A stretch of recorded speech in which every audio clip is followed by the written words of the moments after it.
ஸ்ரீ உச்சிஷ்ட மகா கணபதி நமக. குரு வாழ்க, குருவே துணை. இன்னைக்கு நாம என்ன பார்க்க போறோம் அப்படின்னா, சென்ற வீடியோவுடைய தொடர்ச்சி. ஜாதகம் பார்க்கறதுல ஒரு திருமணம், இரு திருமணம் அல்லது திருமணமே நடக்காத நிலை, திருமணம் நடந்தும் கோளாறு, இப்படி பல தலைப்பில நம்ம தொடர்ச்சியா பார்க்க போறோம். இதுல முதல்ல நம்ம பார்த்தது ஒரு திருமண அமைப்புக்கு சில உதாரண ஜாதகங்கள் பார்த்தோம். நிறைய உதாரண ஜாதகங்கள் இருக்கு. நாம உதாரண ஜாதகங்கள் நிறைய பார்க்கத்தான் பல விதிகள் நமக்கு புலப்படும். உதாரணத்துக்கு செவ்வாதோஷம் அப்படின்னா விதி ரொம்ப கம்மி. ஒரு 5 விதி தான். ஆனா விதிவிலக்கு குறைஞ்சது ஒரு 50 இருக்கும். குறைஞ்சது ஒரு 50 இருக்கும். அந்த வகையில நம்ம ஒவ்வொரு ஜாதகத்தையும் பார்க்கும் பொழுது எதுல எந்த விதி பொருத்தமா இருக்கு, எதுல எந்த விதி பொருத்தம் வரல, அப்ப அந்த ஜாதகத்துல என்ன இருக்கு அப்படின்றத மாதிரி நீங்க பார்த்தா தான் வரக்கூடிய ஜாதகருக்கு நீங்க பலன் சொல்ல முடியும். அந்த வகையில நாம இன்னைக்கு பார்க்க போறது 2 திருமணம் நடந்து சந்தோஷமா வாழக்கூடிய ஜாதகங்கள தான் நம்ம பார்க்க போறோம். இப்போ 2 திருமணம் அப்படின்னு சொன்னாலே, குடும்பம் அப்படின்ற அந்த இடம் பாதிக்கணும். அதே சமயத்துல நல்லாவும் இருக்கணும். பாதிச்சாதான் அங்க ஒரு விண்ணம் நடக்கும். அதே சமயத்துல கொஞ்சம் நல்லா இருந்தா தான் நடக்கும். இப்ப பாருங்க, ஒவ்வொரு ஜாதகத்தையும் நான் சொல்றேன். கவனிச்சுட்டே வாங்க. அதுல ஒரு குறிப்பிட்ட விதி இருக்கும். அது என்னன்னு கண்டுபிடிங்க. இப்ப பாருங்க, உதாரண ஜாதகம் லக்கணம் ரிஷப லக்கணம். லக்கணத்திலே குரு இருக்கிறார். ரிஷப லக்கணத்துக்கு குரு பாவி. அவர் நல்லவர் கிடையாது. எல்லாம் ஓகே. ரிஷப லக்கணத்துக்கு குரு பாவி, நல்லவர் கிடையாது. அதே போல செவ்வாய் ராகு இருக்கு. செவ்வாய் ராகு இருந்தாலும் குடும்ப வாழ்க்கையில, கலத்தர வாழ்க்கையில கோளாறுகள் இருக்கும் அப்படின்ற அமைப்பு இருக்கு. அப்ப 7ஆம் அதிபதி எங்க இருக்கிறாரு பாருங்க. 7ஆம் அதிபதி எங்க இருக்கிறாரு பாருங்க. கவனிச்சிங்களா? 7ஆம் அதிபதி 7க்கு 12ல இருக்கிறாருங்க. 7க்கு 12ல இருக்கிறாரு. ராகுவோட இருக்கிறாரு. அந்த செவ்வாவே பாத்தீங்கன்னா 7ஆம் அதிபதி ராகுவோட சேர்ந்து கெட்டாரு. சனியும் பார்க்கிறாரு.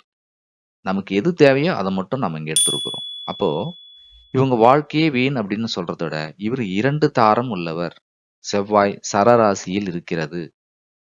அடுத்து ஒரு ஜாதத்தை பார்க்கலாம். இந்த ஜாதத்தை பாருங்க. சிம்ம லக்னம். லக்னாதிபதி 7 இருக்கிறார். நல்ல விஷயம். இங்கேயும் பாருங்க, அதே போல செவ்வாய் ராகு இருக்கு. 7ஆம் அதிபதி சனி எங்க இருக்கிறாரு?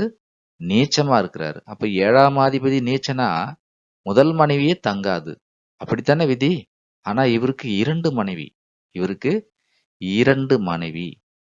நம்ம பாருங்க, போடுறது அத்தனையுமே ஆண் ஜாதகம். போட்டது 2 மனைவி அப்படின்னு தான் போட்டிருக்கோம். ஏற்கனவே போட்ட ஜாதகத்துல பெண்ணும் ஆணும் கலந்த ஜாதகம் இருக்கும். இதுல எல்லாமே ஆண் ஜாதகம். அப்போ 7ஆம் அதிபதி சரராசியில இருக்கிறாரு. 7ஆம் அதிபதி சரராசியில் இருக்கிறாரு. இங்க 7ஆம் இடத்துல சூரியன் இருக்கிறாங்க. ஆக இவருக்கு 2 தாரம். 2 திருமணத்தோட வாழ்ந்துட்டு இருக்கிறாரு. வாழ்ந்து கொண்டிருக்கின்ற ஜாதகத்தை தான் நாம அப்ப போட்டுட்டு இருக்கோம். அடுத்து ஒரு ஜாதத்தை பாருங்க. லக்கணம் கன்னி லக்கணம். லக்கணத்திலே சுக்கிரன் கேது இருக்குது. என்ன சொல்லுவாங்க? சுக்கிரன் கேது ஒண்ணா இருந்தா குடும்ப வாழ்க்கை கோளாறு, மனைவி விவாகரத்து போகும், மனைவியால பிரச்சனை, இவருக்கு ஹார்மோன் கோளாறு இருக்கும், இவர் பாத்தீங்கன்னா அந்த விஷயத்துல கொஞ்சம் வீக்கு. குருச்சந்திரன், இங்க குரு நீச்சமா இருக்கிறாரு. குருச்சந்திரன் சரியில்லை. 7ஆம் இடத்துல செவ்வாய் ராகு. இது கட்டுக்கடங்காத காலை. இப்படி சொல்லிட்டே இருக்கலாம். இதெல்லாம் ஒரு கோளாறு தான்.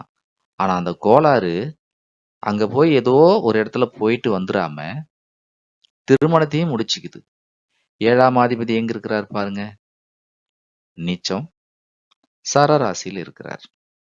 அடுத்து ஒரு ஜாதகத்தை பார்க்கலாங்க. இது துலா லக்கணம். துலா லக்கணத்துக்கு 7ஆம் அதிபதி யாரு? செவ்வாய். அவரு நீச்சமாயிட்டார். மனைவி சரியில்லை, மனைவி இல்ல, மனைவி மரணம், இப்படிதான் சொல்லணும். அடுத்து இங்க 7ஆம் அதிபதி சரராசியில் இருக்கிறார். பாருங்க, 7ஆம் அதிபதி குரு பார்க்கல, சுப கிரகங்கள் பார்க்கல, நீச்சமா தான் இருக்கிறாரு. ஆனா 2 மனைவி. குடும்பாதிபதி நீச்சமாயிட்டாரு. ஆனாலும் 2 மனைவி. கவனிச்சீங்களா? இதுதான் நீங்க பார்க்க வேண்டிய முக்கியமான விஷயங்கள். ஜாதகத்தை எடுத்த உடனே நாம இது திருமணத்துக்கு லாயக்கு இல்ல. இது ஒரு மனைவி கூட கூட வாழாது. நீங்க பாருங்க, சண்டை சச்சரவோட வாழ்ந்து கொண்டிருக்கிறாங்க. 2 திருமணத்த செஞ்சு. அடுத்து இந்த ஜாதகத்த பாருங்க. லக்னம் விருச்சக லக்னம். லக்னத்துக்கு 7ஆம் அதிபதி ஸ்திர ராசியில இருக்கிறார். லக்னத்துக்கு 7ஆம் அதிபதி ஸ்திர ராசியில இருக்கிறாரு. 2ஆம் இடத்த குரு பார்க்கறாரு.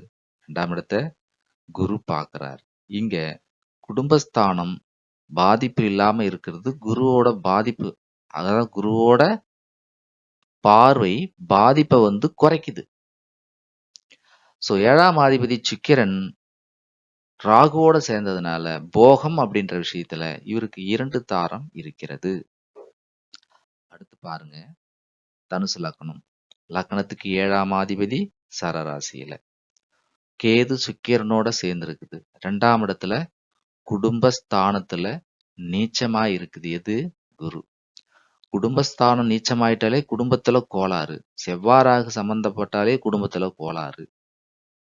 இந்த கோளாறாடவே இவங்க திருமணத்தை வந்து பண்ணிக்கிறாங்க. பாருங்க, மனைவி சரியில்லை, அல்லது குழந்தை இல்ல, அல்லது பேராசை, இது போன்ற விஷயத்துல 2 திருமணம் நடக்குது.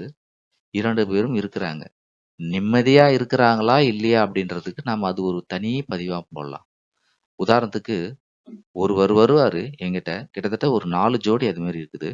4 ஜோடின்னு சொல்லக்கூடாது. 4 தம்பதிகள். எப்படின்னா, அவரு வருவாரு, அவருக்கு 2 மனைவி வருவாங்க.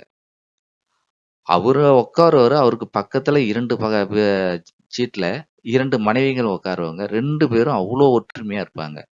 அது மாரி ஜாதகத்த கடைசியா போடலாம். இப்ப நம்ம பார்க்குற ஜாதகம்லாம் இருக்கு.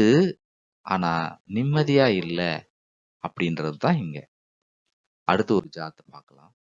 பாருங்க, கும்ப லக்னம்.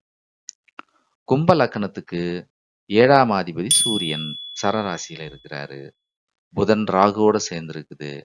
ஆக, இங்க திருமணத்துக்கு உண்டான 2 தாரத்துக்கு நாம இப்ப பார்த்த ஜாதகங்கள்ல என்ன விதிய நாம சரியா சொல்லியிருக்கிறோம்னு கவனிங்க. சரம், சரம், சரம், சரம்னு சொல்லியிருக்கோம்.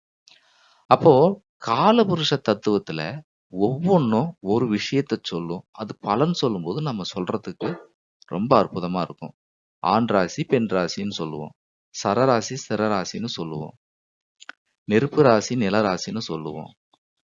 இது எல்லாமே வந்து பார்த்தீங்கன்னா, பலன் சொல்றதுக்கு ரொம்ப ரொம்ப முக்கியமான விதிகள். இதுக்குள்ள தான் இருக்கு. மேலோட்டமா வந்து பார்த்தீங்கன்னா, அடிப்படை ஜோதிடம் தானே அப்படின்னு சொல்லிட்டு அத அலட்சியப்படுத்திட்டு, அத படிக்காம விட்டுர்றீங்க. அடிப்படை ஜோதிடத்த படிச்சத எப்படி அப்ளை பண்ணணும் அப்படின்றத, இப்படி நீங்க உதாரண ஜாதகம் பார்க்கும்போது தான் புரியும். சரனாலே வேகமா முன்னேற்றம். சரம்னா வேகமா முன்னேறும். திசையை நடத்தக்கூடிய ஒரு கிரகம் சரராசியில இருக்குது அப்படின்னு சொன்னா, அவரு வேகமா பணத்த வந்து சம்பாதிக்கிறாரு. அந்த திசையில அவர் வேகமா முன்னேறுறாரு. பாருங்க, அந்த திசை நல்ல திசையா இருந்தா நல்ல விதமா முன்னேறுறாரு. கெட்ட திசையா இருந்தா கடன் வாங்கி வாங்கி வாங்கி அல்லது சொத்தை இழந்து வீணா போயிடுறாரு. அது நல்லதா கெட்டதான்னு பார்க்கணும். 2ஆம் அதிபதி சரராசியில இருக்குது. என்ன ஆகும்? பணம் வளரும். பணம் வளர்ந்துட்டே இருக்கும். 7ஆம் அதிபதி சரராசி. அப்ப என்னாச்சு? 2 மனைவி ஆயிடுச்சு. அடுத்து நம்ம பார்க்க போறது 3 மனைவிக்கு உண்டான விதிகள் என்ன அப்படின்னு பார்க்கலாம். நீங்க வீடியோவ பார்க்குறீங்க, லைக் பண்றீங்க. இது எந்த அளவுக்கு இருக்குதோ, அந்த அளவுக்கு தான் வீடியோக்கள் வந்து தொடர்ச்சியா வந்துட்டு இருக்கும். இதுவரைக்கும் நீங்க பொறுமையா பார்த்த உங்கள் அனைவருக்கும் நன்றி. பிடிச்சிருந்தா லைக் பண்ணுங்க, ஷேர் பண்ணுங்க. மத்தவங்களுக்கும் போய் சேரட்டும். வாழ்க வளமுடன்.